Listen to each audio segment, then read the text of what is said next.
7 ستمبر 1974 کو پاکستان کی قانون ساز اسمبلی نے قادیانیوں کو غیر مسلم اور کافر قرار دیا تو یہ کوئی جذباتی فیصلہ نہیں تھا، بلکہ اس کے پیچھے مہینوں کی بحث و تمہیز تھی۔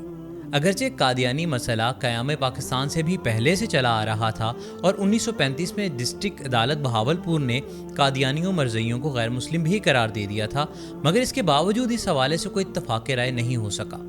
علامہ محمد اقبال سمیت سبھی نمایاں مسلم سکالرز اپنی رائے میں قادیانیوں کو دائرہ اسلام سے خارج قرار دے چکے تھے۔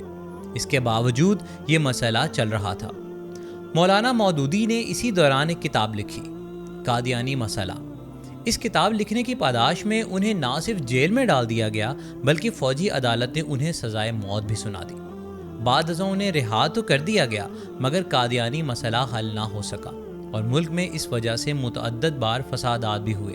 1974 میں ایک بار پھر جب ربوہ چناب نگر میں فسادات ہوئے اور قادیانیوں نے کچھ طلباء پر تشدد کیا تو اگلے ہی ماہ 30 جون 1974 کو قومی اسمبلی میں ایک متفقہ قرارداد پیش ہوئی، جس پر غور کرنے کے لیے پوری قومی اسمبلی کو ایک خصوصی کمیٹی میں تبدیل کر دیا گیا۔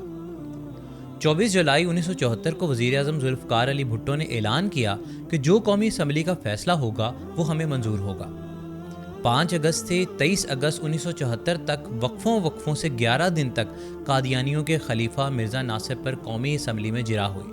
20 اگست 1974 کو سانحہ ربوہ سے متعلق سمدانی ٹریبیونل نے اپنی رپورٹ وزیر اعلیٰ کو پیش کی۔ 24 اگست کو وزیر اعظم بھٹو نے فیصلہ سنانے کے لیے 7 ستمبر کی تاریخ مقرر کی۔ 27 اور 28 اگست کو قادیانیوں کے ذیلی لاہوری گروپ پر جرا ہوئی۔ 1 ستمبر 1974 کو لاہور بادشاہی مسجد میں ختم نبوت کانفرنس منعقد ہوئی۔ 5 اور 6 ستمبر کو اٹارنی جنرل نے قومی اسمبلی میں عمومی بحث کی اور مرزئیوں پر کی گئی جرح کا خلاصہ پیش کیا۔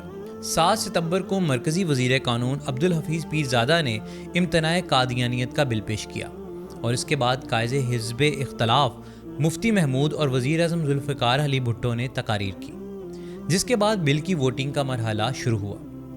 مرزئیوں کو غیر مسلم اقلیت قرار دینے کے لیے 130 ووٹ آئے اور قادیانیوں کی حمایت میں 1 ووٹ بھی نہ آیا۔ چنانچہ قومی اسمبلی نے اتفاق رائے سے یہ بل پاس کیا اور مرزئیوں کو ہمیشہ کے لیے غیر مسلم اقلیت قرار دے دیا۔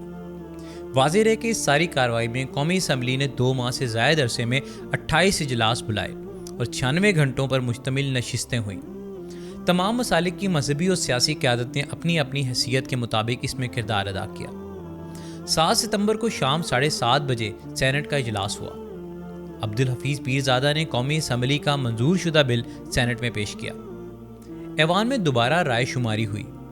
قومی اسمبلی کی طرح یہاں بھی سارے ووٹ قادیانیوں کے خلاف آئے اور 1 ووٹ بھی ان کے حق میں نہ آیا، اور یوں 7 ستمبر 1974 کا سورج ڈوبنے کے کچھ دیر بعد جعلی اور جھوٹی نبوت کا فتنہ بھی ڈوب گیا اور عقیدہ ختم نبوت کا مہتاب آج بھی اپنی کرنیں بانٹ رہا ہے اور انشاءاللہ قیامت تک بانٹتا رہے گا۔